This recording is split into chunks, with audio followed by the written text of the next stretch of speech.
What is going on, guys? Welcome back to another video.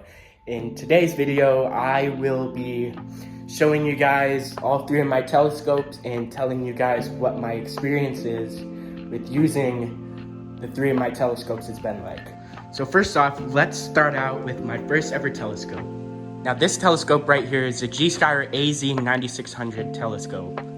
And I do have to say that this telescope is really beginner friendly, whether you're just getting into astronomy, astrophotography, or if you just simply want to observe the moon and other celestial objects. Now this telescope isn't that great for observing planets or any deep sky objects, simply because it cannot collect enough light and it cannot see far enough to see any of the planets or deep sky objects in detail.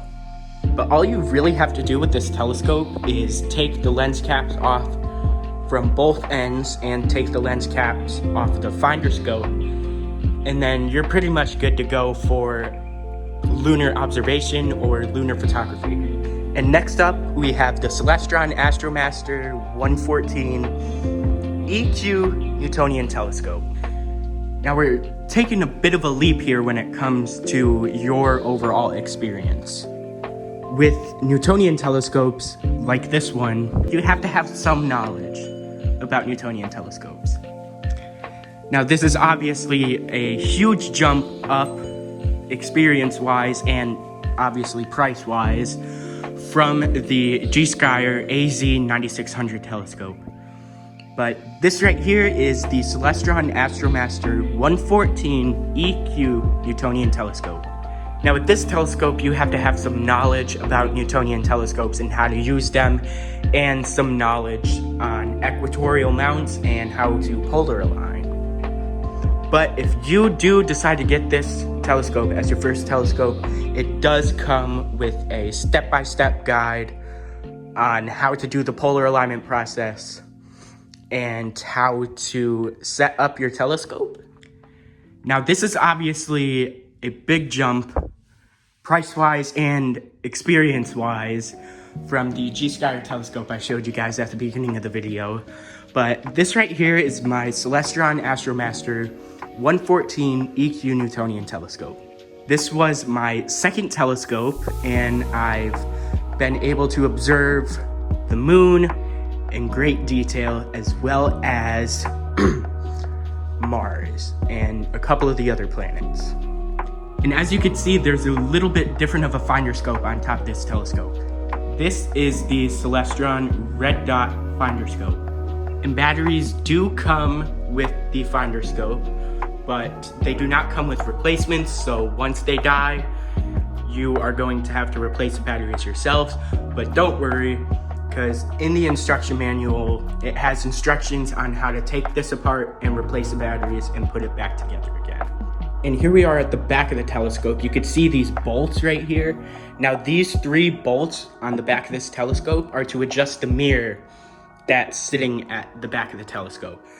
So depending on how much you need to realign your mirror, you have to turn these three bolts on the back of the telescope until the mirror is aligned properly. Now I haven't been able to get any images through this yet because I've mainly been using the next telescope I'm about to show you, which of course is the Celestron NexStar 5SE telescope. Now this telescope right here is fully computerized, and it has its own battery compartment which takes 8 AA batteries, or you can connect it to an external power source to power the telescope if you don't want to use 8 AA batteries.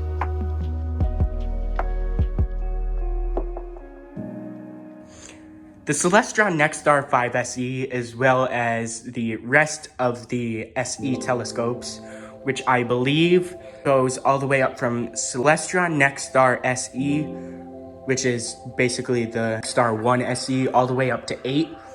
This right here is the Celestron NexStar 5 SE. And compared to the Newtonian telescope and the Gskyer telescope, you can see a lot more with this telescope. For those of you who have watched my previous videos, you know that I got my first picture of the Orion Nebula on my birthday, and that picture just so happened to be taken through this telescope. And with the Celestron NexStar 5 SE, even if you live in somewhat of a heavy light polluted area like I do, I live in an area with Bortle 6 night skies, you could see a lot more stars, and you could see the planets. You can't see them in great detail unless you attach an astro imaging camera to the back of this telescope. If you plan to take long exposure images with this telescope, this right here, you can remove this whole bit and attach an astro imaging camera to the back of the telescope to get long exposure photos. And you could also see right here on the base of the telescope mount that there is also a port to where you could plug in an astro imaging camera. And you may be asking what this is beside the camera port, and I'll tell you. So this right here is the Celestron SkyPortal Wi-Fi module. And what this allows me to do is when I plug it into the telescope, it emits a Wi-Fi network that I can connect my phone to, and connect my phone to the telescope and maneuver the telescope, move it up, down, left, right, from my phone through the Celestron SkyPortal app. And being able to control the telescope with my phone makes the alignment process way more easier. I can tell you so many great things just about this and what it enables me to do, but if I do, the video will be like 20 minutes long. But you could also get a universal smartphone adapter for this telescope that's manufactured by Celestron for that specific telescope, which will enable you to get clear images and videos of celestial objects on your phone without it being all shaky. And the Celestron Astromaster 114 EQ Newtonian telescope can also be bought with a Celestron universal smartphone adapter, which allows you to put your phone onto the eyepiece so you don't get shaky footage or images through this telescope if you decide to take images and videos through your telescopes on your phone. And you could also buy this telescope with an accessory kit that comes with 3 different filters and 3 different magnification eyepieces, which, if you don't know what I'm talking about, I did an unboxing video of the accessory kit, the smartphone adapter, and the telescope itself when everything came here. And you should go watch those videos on my channel to see what was inside. And that's gonna be it for the video, guys. Thank you guys so much for watching, and I will see you guys in the next one. Clear skies.